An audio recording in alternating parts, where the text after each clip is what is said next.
국가 한 번은 네모칸 현실이며 단 한 번의 오판이 국가의 명언을 좌우합니다. 2016년 현재 발태의 맹주를 꿈꾸던 폴란드가 치명적인 자충수를 두며 거대한 딜레마에 빠졌습니다. 동맹이 압박과 외교적 체면을 앞서요. 유럽 방산 카르텔에 무릎을 꿇은 결과는 참혹합니다. 압도적인 화력과 자본의 이점을 보장했던 대한민국의 제안을 걷어찬 폴란드는 이제 미사일 한 발 쏠 수 없는 반쪽짜리 관측용 잠수함을 안고 뼈저린 후회를 하고 있습니다. 진정한 국방은 남의 눈치를 보는 것이 아니라 적의 심장구를 겨눌 독자적인 타격 능력에서 시작됩니다. 유럽 안보의 최장선 폴란드가 추진 중인 오로카, 잠선도 입사업이 최악의 난간에 봉착했습니다. 폴란드의 유력 군사 전문 매체 디펜스24는 지난 2016년 2월 25일 보도를 통해 자국의 해군 저역 증강 사업이 심각한 전략적 공백을 초래하 위기에 처했다고 보도했습니다. 디펜스24는 소외된 사부와의 협상 과정에서 핵심 타격 자산인 순항 미사일 탑재기에게 완전히 배제되었으며 이는 사실상 수중간 측선에 막대한 혈세를 쏟아본 능력이라고 강하게 비판했습니다. 폴란드 군 당국은 오는 2016년 6월 소외된 측과 본계약 체결을 앞두고 있습니다.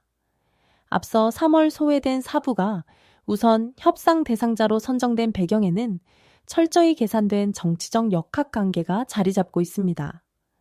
폴란드는 최근 지상군적 역현 대화를 위해 대한민국 무기체계를 대규모로 도입하며 나토동 명국도로부터 무언의 견제를 받아왔습니다. 영양보는 유럽의 무기로 지켜야 한다는 압박에 밀려 실질적인 작전 요구 성능보다 소외된가의 외교적 일책을 우선순위에 통 결과입니다. 하지만 외신 보도를 통해 드러난 계약의 실체는 폴란드 국민들에게 하나 큰 충격을 안겨줬습니다. 도입 예정인 소외된 잠수함에는 적의 지상 핵심 시설을 타격할 수 있는 대지 순항민설 장착 옵션이 제외되었습니다. 영국 군사 전문지 제인스는 발태의 특수한 작전 환경을 근거로 폴란드의 패착을 분석합니다. 제인스는 수심이 악고 폐쇄적인 지형을 가진 발태에는 이미 러시아 해군의 활동이 위축된 상태이므로 기뢰부설이나 월해 위주의 무는 그 효용성이 매우 낮다고 지적했습니다. 이런 환경에서 잠수함이 지니는 진정한 억제력은 수중 깊은 곳에서 적엔 내륙 깊숙한 곳을 타격할 수 있는 비대칭 전력이 있습니다. 폴란드 군사 전문가들과 여론은 즉가 분노를 표출하고 있습니다. 현재에서는 미사일 발사관도 없는 잠수함을 가진 나라는 폴란드밖에 없을 것이라는 탄식과 함께 대칭 타격 능력이 없으면 우리는 이미 패배한 것이나 다름없다는 비판이 쏟아지고 있습니다. 정치 정형군을 쫓아 유럽형 내 방산방을 선택한 대가가 실질적인 전쟁업지적 상실과 군사적 무능으로 돌아온 상황입니다. 이런 상황은 전형적인 자본 유출과 산업구조의 종속을 보여주는 명확한 사례입니다. 폴란드 국방부는 당장 전력 공백을 메우기 위해 이른바 게필러로 불리는 임시 잠수함까지 스웨덴으로부터 막대한 비용을 지불하고 들여야 합니다. 스웨덴이 폴란드의 유상의 전화기로 한 모델은 1998년에 진수된 노후함정인 A17세대를 말란드급입니다. 해역을 앞둔 낡은 잠수함을 들여오면서 막대한 힘들여와 창정기 비용까지 고스란히 폴란드 국민의 몫으로 남았습니다. 당초 폴란드는 오로카 사업을 통해 자국 내 국영방산구로 비인 PGG의 기술적도 약간 민간조선소인 네몬토바의 인프라 현대화를 깨할 계획이었습니다. 나토 동맹국으로서 지역 안보의 기여함과 동시에 자국의 방위산업 용량을 끌어올리려는 전략적 목표가 있었습니다. 하지만 스웨덴 사부와의 협상이 오로지 외교적 고색마정 맞추기로 전락하면서 폴란드는 자국 산업 생태계로 흘러가야 할 창문학적인 자본을 북유럽으로 유출하는 처지가 되었습니다. 무기체계 거래는 최초 도입 비용보다 향후 소신연간이 이어지는 부품 공고가 상능 개량 등 거대한 자본 이동의 종속을 수반합니다. 스웨덴은 자국의 노후잠 3재고를 처리하고 새로운 일감을 확보하며 완벽한 이익을 챙겼습니다. 반면 폴란드는 강력한 전쟁 억제력도 있고 자국 방위 산업의 성장 동량 마저 상실한 채 막대한 국가 부지만 또 함께 되었습니다. 정치 정명분을 지키기 위해 자국의 곡부를 수혜된 방산업체 이익 보존에 헌납하는 기형적인 구조가 성립된 것입니다. 무기 체계 도입의 이면에는 눈에 보이지 않는 거대한 자본 흡수 장치가 존재합니다. 폴란드의 오로카 사업은 방위산업 하루테리 타국의 국방 예산을 어떻게 합법적으로 종속시키는지 보여주는 극명한 사례입니다. 무기체계 진정 환경재성은 최초 계약 금액이 아니라 전력화 이후 소신년간 이어지는 총순 명주기 비용에 있습니다. 폴란드 정치권은 발태의 얕은 수심에 수혜된 잠수함이 최적이라는 외계적 수사에 설득당했습니다. 하지만 계약의 실제 자본 흐름을 추적해보면 폴란드의 혈세가 수혜된 조선업의 적자를 메우고 일자리를 창출하는 마르지 않는 샘물로 전락했습니다. 폴란드는 가장 핵심적인 무장탑재를 포기했음에도 향후 수명주기 내내 부품 교체와 성용 기량을 위해 수혜된 칼스크로나 조선소의 천문학적인 자금 청구서를 지불해야 합니다. 국부의 거대 연유출 파이프라인이 유럽의 심장부에 뚫린 것입니다. 군사 전력적 관점에서 바라보면 폴란드의 이번 결정은 비어 품재앙에 가깝습니다. 현대에 전해서 잠수함 전력의 핵심 가치는 깊은 수중에서의 음료성을 바탕으로 적의 중심을 정밀 타격하는 비대칭 억제력에 있습니다.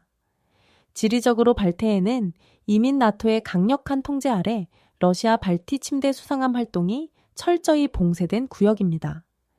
이곳에서 재래식 어뢰 타격이나 기뢰부살만 수행하는 잠수함은 전략적 유의업 수단이 되지 못합니다. 러시아가 국제유 구축한 강력한 방공망을 무력하려면 수중 깊은 곳에서 적의 내륙 지휘와 탄약고를 직접 타격할 수 있는 장거리 순항 미사일이 필수적입니다. 폴란드 군사매체 디펜스24 정무가들은 모로카 사업의 본질은 러시아의 잠수함을 잡는 것이 아니라 적의 방공망을 흔들 대칭 타격 수단이어야 했다며 정고의 오판을 강도 높게 비판합니다. 공격에 이빨이 빠진 잠수함은 적에게 어떤 군사적 압박도 주진 못합니다. 이 대목에서 대한민국이 폴란드지에 놨던 섭상 조건을 정량적으로 복귀할 필요가 있습니다. 당시 한국방사 높게는 무기 판매라는 1차원적 거래를 넘어 폴란드 해안 방산 생태계를 근본적으로 개조할 산암영양 이전을 약속했습니다. 심각한 전력 공백을 즉각적으로 마을 솔루션으로 한국 해군이 실전 운영 중인 장고고급 잠수함을 모창 중정하고 약 800억 원에 달하는 초기 창정기 비용까지 저는 무상 지원하겠다는 경이적인 제안을 내놓았습니다. 장고고급은 다국적 해상을 연인 황태평양 훈련에서 가상적함 수십 척을 완벽하게 개멸시킨 입증된 전력입니다. 나아가 한국은 핵심 기술 이전을 통해 폴란드 현지민 간조 선수인 레몬톱의 독자적인 정비형 연을 키워주겠다고 약속했습니다. 자본의 해외 유출을 원천 차단하고 폴란드의 내부의 고용 창출과 국방 자립을 동시에 이룩하는 완벽한 위닝 구조였습니다. 그러나 폴란드는 유럽 방산의 연대라는 허울 좋은 정치적 연군에 갇혀 이 거대한 전력적 경제적 이임을 스스로 걷어쳤습니다.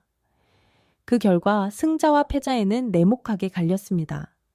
스웨덴은 자국의 구형 87 잠수함을 턱없이 높은 가격에 임대하며 폐기 직전 해자 산으로 막대한 현금을 거머쥐었습니다. 이와 동시에 차기 잠성 군조 라인을 풀가동하며 자국 조선업의 화려한 부음을 이끌어냈습니다. 반면 폴란드는 전시의 러시아의 핵심 군사시설을 타격할 수 있는 억제력을 완전히 상실했습니다. 무장 옵션이고 세든 빈컵대기 함정을 바다에 띄우기 위해 수조 원의 빚을 냈으며 자국 방위 산업의 기술적 도약기에 맞춰 영원히 날려버렸습니다. 초기에는 무리하게 낮은 가격이 표로 유혹한 뒤 시간이 지날수록 필수 옵션을 제외하고 비용을 부풀리는 유럽 방산업계의 전형적인 조이기 수법에 완벽하게 무너진 것입니다. 전쟁은 감정이 아니라 숫자와 자본의 교환입니다. 적에게 실질적인 타격을 입히지 못하는 무기체계는 결국 자국 경제를 갉아먹는 거대한 부채에 불과합니다. 폴란드의 군사적 선택이 산업 고조와 자본이 동이 어떤 끔찍한 결과를 불러왔는지 이는 전 세계 방산 시장에 서늘한 경고를 던지고 있습니다. 다음은 26년 1월 21일 캐나다에 4,200억 투자하는 이유 영상입니다. 지금 대한민국 방산 역사상 가장 대담하고 위험한 도박이 시작되었는데요. 이것은 단순한 수주전이 아니라 우리의 핏줄과 같은 자본 4,200억 원을 허공에 뿌릴지도 모르는 상황이 발생됐습니다. 그러나 무모해 보이는 이 카드가 성공한다면 대한민국을 전 세계 해양 패권의 중심으로 밀어올릴 60조 원짜리 거대한 승부수입니다. 지금 캐나다 오토와 전가와 군사 전문가들 사이에서는 한국이 미쳤다라는 말이 공공연하게 들려오고 있습니다. 이는 하나오션이 수주가 확정되지도 않은 상황에서 캐나다 현지 조선소와 엠마로 기업 인수를 위해 4,200억 원이라는 천문학적인 금액을 선제적으로 투입하겠다고 공표했기 때문입니다. 도산 안창 호급 잠수함을 탄생시키기 위해 수십 년간 땀 흘려온 우리 기술진의 노력이 이제 북극 카이를 지키는 가장 강력한 방패가 되려하고 있습니다. 경쟁장인 일본과 독일이 계산기를 두드리며 주판을 튕길 때 한국은 아예 현지 공장을 사버리는 초강수를 두며 캐나다 정부가 내거니 100% 환원이라는 불가능에 가까운 조건을 정면으로 돌파하고 있습니다. 이것은 우리가 알던 단순한 제조업의 논리가 아니라 국가의 운명을 건축력전이자 대한민국이 글로벌 안보 파트너로서의 자격을 증명하는 피 트기는 전장의 소막입니다. 캐나다 현지 매체와 주요 외신들의 반응을 면밀히 분석해보면 이번 하나오션의 결정이 얼마나 파격적인지 실감할 수 있습니다. 캐나다 유력 군사 전문지인 캐나다 디펜스 리뷰와 미국의 디펜스 뉴스 등은 한국의 이러한 행보를 두고 전략을 찾기 힘든 공격적인 투자인 동시에 캐나다 정부가 거절할 수 없는 제안이라고 평가하고 있습니다. 특히 북미 지역 안보 전문가들은 일본의 미쓰비시나 가와사키 중공업이 기술 유출 우려와 자국 내 법적 제약 때문에 소극적인 태도를 보이며 검토 중이라는 답변만 되풀이하는 동안 한국은 이미 자본을 투입해 현지 생태계를 장악하려는 움직임을 보이는 것에 대해 속도와 실행 역면에서 한국이 경쟁국들을 압도하고 있다고 분석했습니다. 실제로 캐나다 잠수염 도입 사업은 총서업 비만 60조 원에 달하는 당근 이래 최대 규모의 해양 무기 도입 사업인데 여기서 캐나다 정부가 내건 조건 인백 100%, 산업적 기술적 이익 조건은 사실상 수주 금액만큼을 캐나다 현지에 재투자라는 기업 입장에서는 수익성을 장담할 수 없는 독소 조항에 가깝습니다. 하지만 외신들은 하나와 오션이 이 조건을 장격이 아니라 경쟁자를 따돌릴 해자로 활용하고 있다고 보고 있습니다. 독일의 티센크루프 마린 시스템즈가 높은 이건비와 현지화 비용 때문에 난색을 표하고 일본이 국가기밀을 이유로 현지 생산에 미온적인 태도를 보이는 틈을 타 한국은 아예 캐나다의 뼈를 묻겠다는 시계 전략을 구사하고 있다는 것입니다.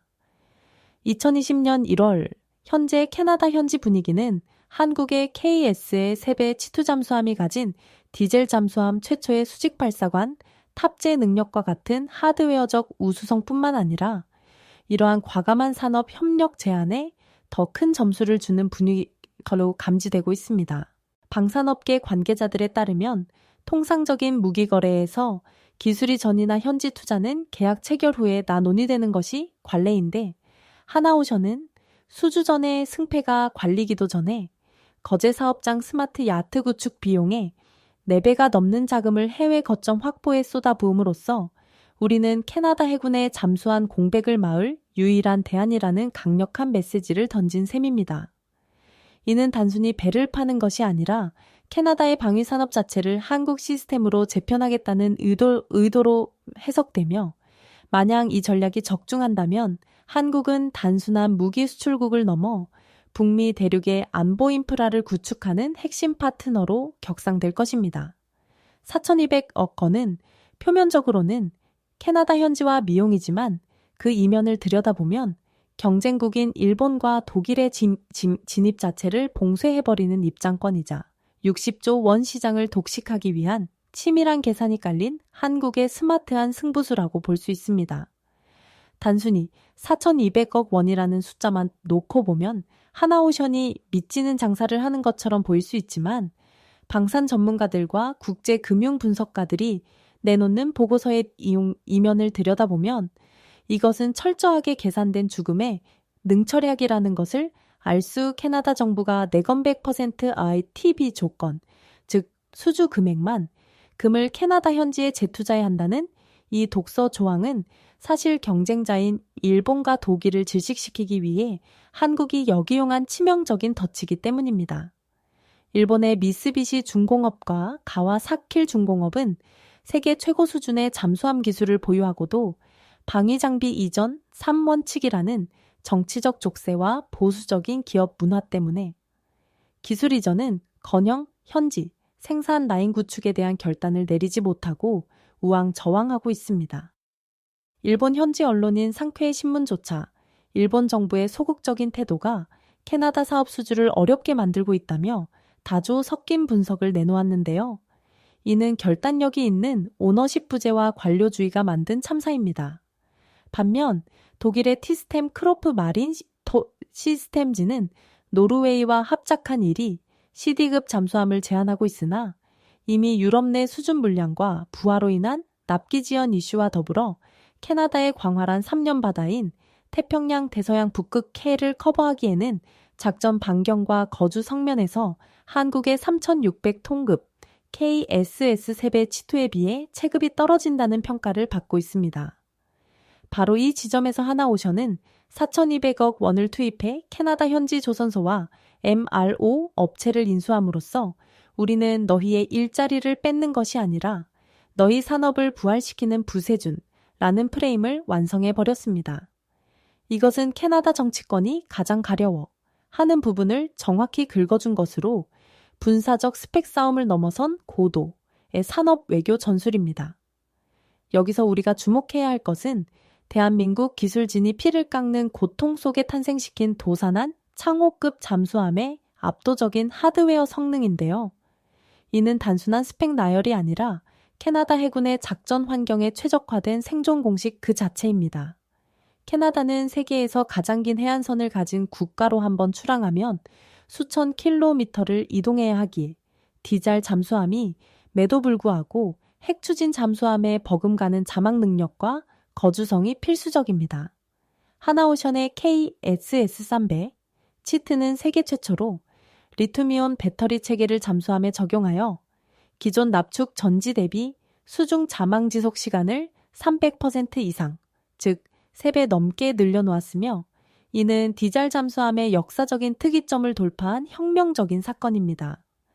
경쟁 모델들이 스노클링을 위해 위험을 무릅쓰고 수면 위로 올라와야 할 때 우리 잠수함은 깊은 심해 하에서 숨죽인 채 적을 기다릴 수 있다는 뜻이며 여기에 더해 재래식 잠수함 유일의 수직 발사관을 탑재하여 잠수함 발사 탄도미사일 운영이 가능하다는 점은 캐나다에게 전술적 억제력을 넘어선 전략적 타격 능력을 선물하는 것과 같습니다.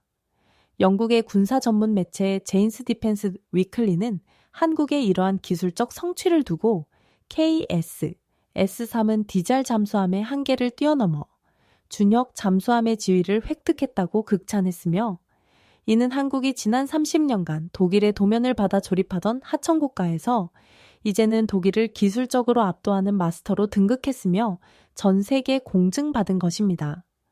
물론 국내 일각에서는 자본과 기술의 해외 유출, 그리고 거제조선소의 공동화 현상을 우려하는 목소리가 높지만 이는 방위산업의 수익 구조와 본록 건조 방식의 메커니즘을 간과한 시각입니다.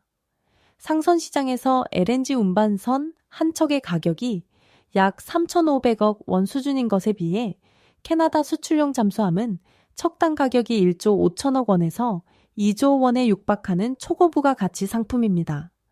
중요한 것은 현지 생산이라 하더라도 잠수함의 핵심인 전투체계, 소나 시스템, 특수강제, 그리고 리투 배터리 모듈과 같은 고부가 가치 핵심 기자재는 100% 한국에서 제작되어 캐나다로 보내진다는 사실입니다.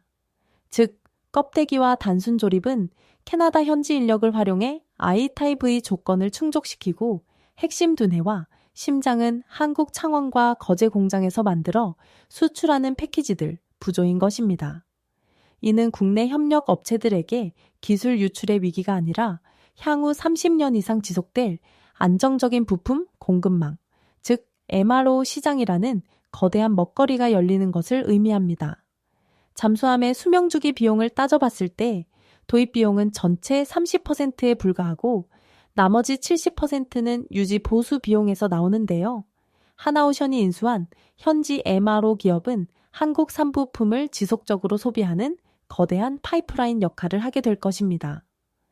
실제로 호주가 프랑스와 잠수함 계약을 파괴했을 때 가장 큰 문제가 되었던 것이 바로 현지 일자리와 산업 파괴 효과였음을 상기해 본다면 하나오션의 이번 4,200억 원 투자는 비용이 아니라 60조 원 시장을 독점하기 위한 가장 확실한 보험료이자 입장권인 셈입니다. 우리가 잊지 말아야 할 가슴 뜨거운 사실은 이 모든 경쟁력이 불과 30년 전 독일 기술자들의 어깨 너머로 도면을 훔쳐보며 밤을 지새던 대우조선의 양이 현 하나오션 엔지니어들의 진념에서 시작되었다는 것입니다. 장보고원 투사업을 거치며 못하나 박는 위치조차 독일의 허락을 받아야 했던 서름을 잊고 독자 모델 개발에 착수했을 때 세계는 한국은 불가능하다고 비우셨습니다. 하지만 우리 기술진은 수천 번의 설계 변경과 시행착오 끝에 공기분류 추진 체계를 국산화하고 세계 최고의 잠수함 건조 기술을 확보해냈습니다. 캐나다 해군 관계자들이 거제 옥포조, 선소를 방문했을 때 도크를 가득 메운 최첨단 설비와 1mm의 오차도 허용하지 않는 용접 기술, 그리고 자동화된 스마트화 시스템을 보고 이것은 우리가 꿈꾸던 미래 조선소라며 경탄을 금치 못했다는 후문은 결코 과장이 아닙니다. 지금 하나오션이 던진 승부수는 단순한 기업의 이익 추구를 넘어 대한민국이 글로벌한 보지형을 바꾸는 게임 체인저로서 북태평양의 파도를 넘고 있다는 증거이며 4,200억 원이라는 종자 또는 머지않아 60조 원이라는 거대한 북부와 함께 메이드 인 코리아가 찌캔 잠수함이 5대의 양을 지배하는 시대를 여는 마중물이 될 것입니다. 이것은 비단 하나오션만의 전쟁이 아니라 대한민국 제조업의 자존심과 미래 생존권을 권고록한 투쟁의 한복판입니다.